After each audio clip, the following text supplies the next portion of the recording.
Never has a star caressed this land with its poetic, mystery-laden light. Thus begins the journey through the Underdark, a world without sun or moon, where beauty is carved in stone and betrayal lurks in every shadow. Cities rise among stalagmites and magic, ruled by ruthless, noble houses. Power here is not inherited, it is taken by force. In the forgotten depths beneath the realms lies Menzoberranzan, the city of the Dark Elves, the drow. 20,000 souls live in a place where art merges with war, where power is conquered with steel and poison, and where the will of a goddess Lolth, the Spider Queen, reigns with chaos and cruelty. The temples of Lolth are vertiginous structures filled with living webs, tended by priestesses who summon arachnid horrors. Chaos is sacred. Family is politics. Survival is the only real virtue. Betrayal is not only allowed, it is expected. Between mothers and daughters, brothers and rival houses. Drow hierarchy is a game of masks and daggers.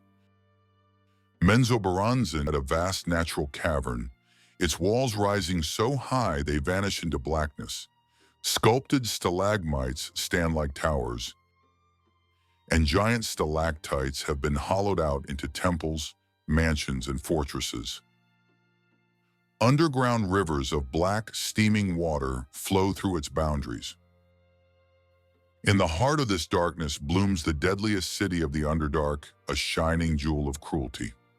Social standing. In all the world of the drow, no word is more important. Here begins the story of Drizzt Do'Urden, the elf born to defy his destiny, a tale of beauty, darkness, and disobedience. This is not the story of a traditional hero, but the chronicle of an awakening conscience. In a society where goodness is punished with death, a noble soul begins to open its eyes. Drow society is ruled by a precarious balance of accepted betrayals, fleeting alliances, and absolute obedience to Lolth. Every house seeks to climb the ranks by utterly destroying another. The law permits the annihilation of a house as long as no witnesses remain. If no one survives, no crime exists. Lolth, the Spider Queen, demands absolute devotion. Worship is not only through prayers, but through chaos, manipulation, and murder. Matron mothers vie for her favor, knowing the goddess will revoke her blessing at any sign of weakness or compassion. Drow theocracy is built on sacrifice, blood, and ambition. Rising to power is a process of elimination. Lolth does not scorn the ambitious with poisoned daggers. House Do'Urden, ranked 10th in Menzoberranzan's council, carefully plans an attack to rise in power. Matron Malice Do'Urden is cunning and calculating. Her authority is absolute. She is supported by her daughters Briza, the brutal and fanatical high priestess, and Vierna, the younger but equally devout. She also commands Zaknafine, the weapon master, the city's most feared warrior and her secret lover. Dinan, the eldest son, is sent to prepare the assault on the weakened House Devere. He gathers information, sabotages rituals, and eliminates sentries. He recruits orcs, bugbears, and trolls as slaves and trains them for war. He also contacts Masoj Hunnet, an ambitious young wizard from House Hunnet. Together they conjure magical horrors to break Devere's arcane defenses. The night of the attack approaches, as does a prophesied birth. Lolth watches, Lolth judges, and if House Do'Urden wishes to ascend, it must please her with blood and submission. As the warriors and their slave creatures prepare for the assault, Malice goes into labor. The air in House Do'Urden is thick with tension. The priestesses ready a sacrifice to Lolth in celebration of the birth.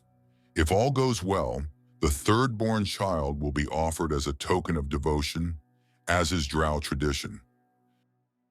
That same night, House Do'Urden launches a coordinated attack. Devir's magical defenses fall quickly due to the combined power of mages and priestesses. Zaknafane leads the melee like a storm of shadows and steel. His twin blades carve through enemies with lethal precision. Orc slaves are driven forward like fodder, triggering traps that would otherwise decimate elite warriors. Behind them, conjurers unleash illusions, arcane fire, and void beasts to spread terror. The plan is brutal, swift, and final. Meanwhile, Brisa oversees the childbirth, chanting blood-soaked hymns. The child is born just as victory is secured. House Devir is annihilated, but fate twists.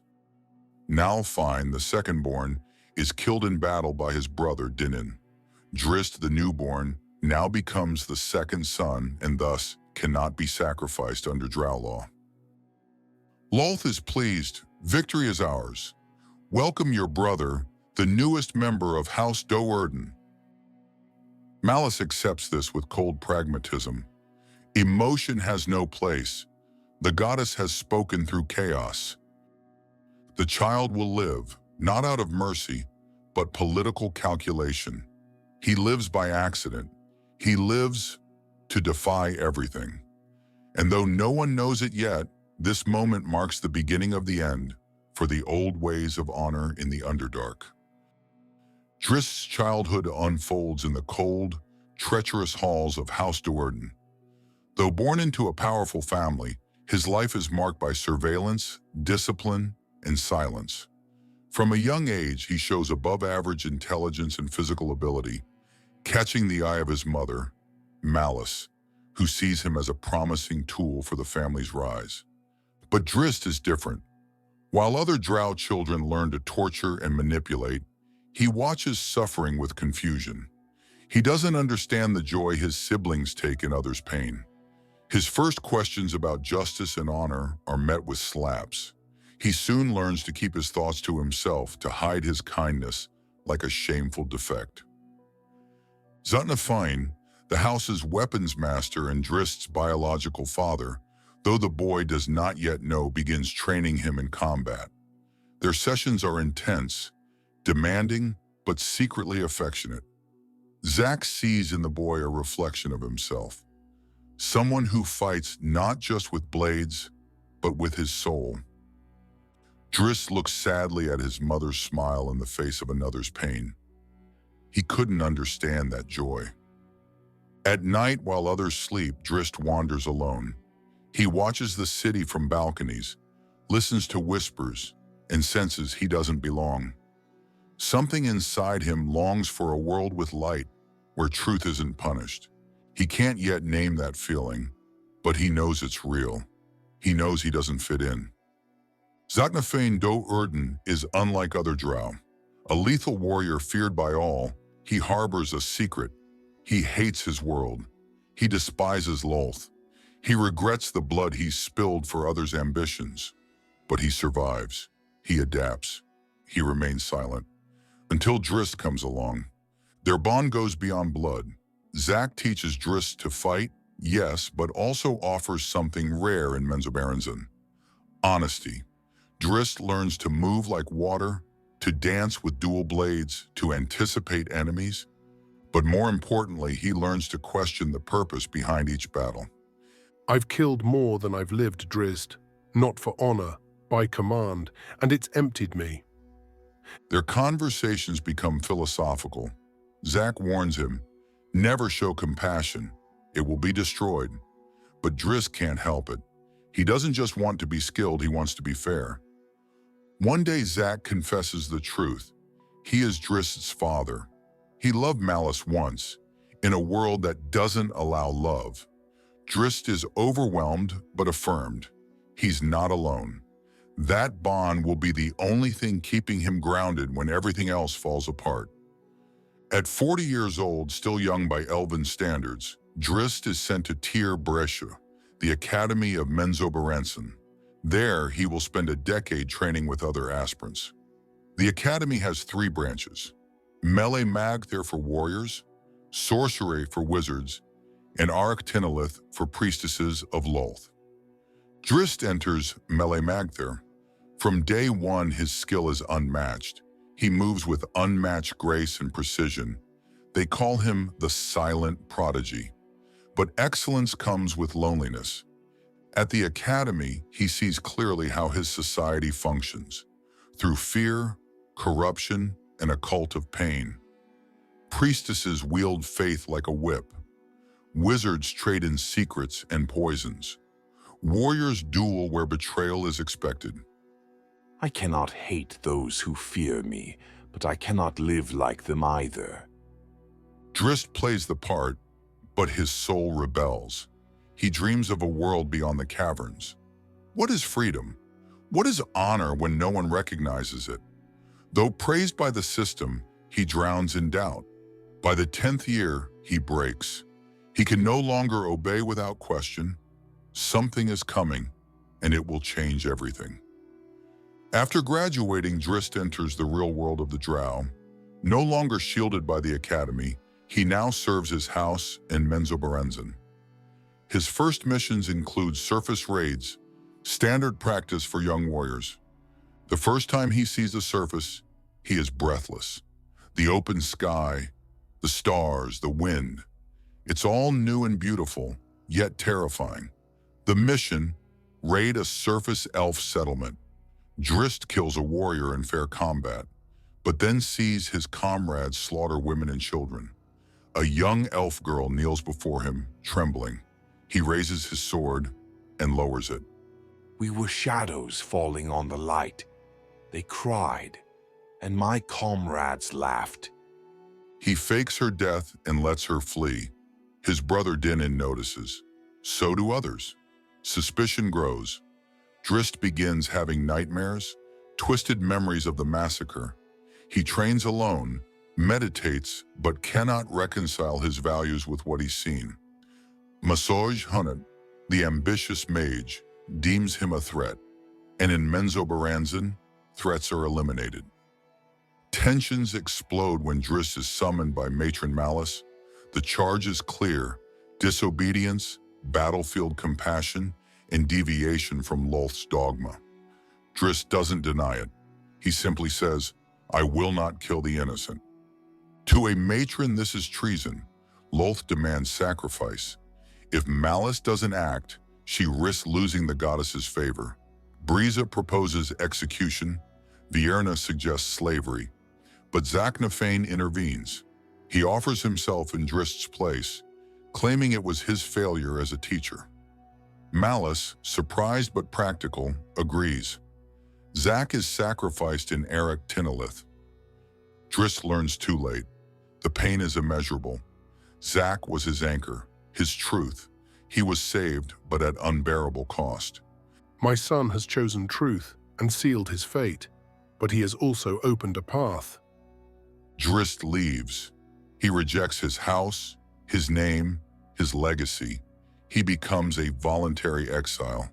In Menzoberranzan, that's worse than death. Drizzt flees at night, armed only with his swords and cloak. He traverses tunnels once used for training, now his path to freedom. He evades guards, battles creatures, even drow fear. Days blur into weeks. He eats what he can, sleeps where cold allows. But each step takes him farther from Menzoberranzan, and it's rot. He meets other exiles, goblins, Duergars, twisted beasts. Some attack, some flee. He fights to survive, not for pleasure. The darkness becomes an emotional prison. Zak's memory haunts him. Unspoken words, denied embraces. Silence is his only companion. I walk without direction, but at last with purpose. No more lies, no more cruel gods. And in that darkness, Drizzt finds something unexpected. Peace. Painful, but true. For the first time, his thoughts and actions align. His real journey is only beginning. For months, Drizzt wanders the Underdark. He survives on mosses and hunted vermin. The tunnels are a labyrinth of terror. There is no day without threat, no night without fear. The beasts are not all physical. He faces arcane horrors and inner demons, phase creatures, echoing regrets, living shadows. Each battle teaches. Every scar proves he lives. He finds Belwar Disengulp, a deep gnome he once spared. Surprisingly, Belwar offers shelter. His cave glows with natural crystals. There's peace, respect, no questions. Weeks pass. They share stories, meals, silence. Belwar shows Drizzt that life can exist outside drow dogma, that beauty exists even in darkness. Drizzt listens, reflects, and finally laughs. The outer darkness was nothing compared to the one within. But peace never lasts. Drizzt moves on, stronger, wiser. He's no longer just fleeing, he's seeking. The tunnels change. Warmer air, damp walls glowing with pale lichen. Drizzt knows he's close. Then a gap in the rocks, wind, the scent of grass and rain. He kneels. The sun burns, but he stays. Pain is the price of truth. The light hurt, but it was real, and therefore beautiful. The surface is harsh. Animals flee. Villages reject him. He looks like a threat, and in a way he is. Not by intent, by appearance. Drizzt doesn't lash out. He hides. He helps in silence. Slays beasts that stalk the towns. Leaves signs of kindness. Slowly, stories spread. A dark elf protector. A new legend is born. Days become seasons. Drizzt learns surface life, sky reading, forest cycles, respecting all life. Each act of aid plants change. His name, once shame in Menzoberranzan, becomes honor among strangers. Drizzt Do'Urden, the drow who fights for good. Some follow, some fear, but all recognize his difference. My name is Drizzt Do'Urden, not of Menzoberranzan, not of any house, only of myself. Thus begins a new chapter, a life shaped not by blood, but by choice. His journey is far from over, but the path to legend has begun.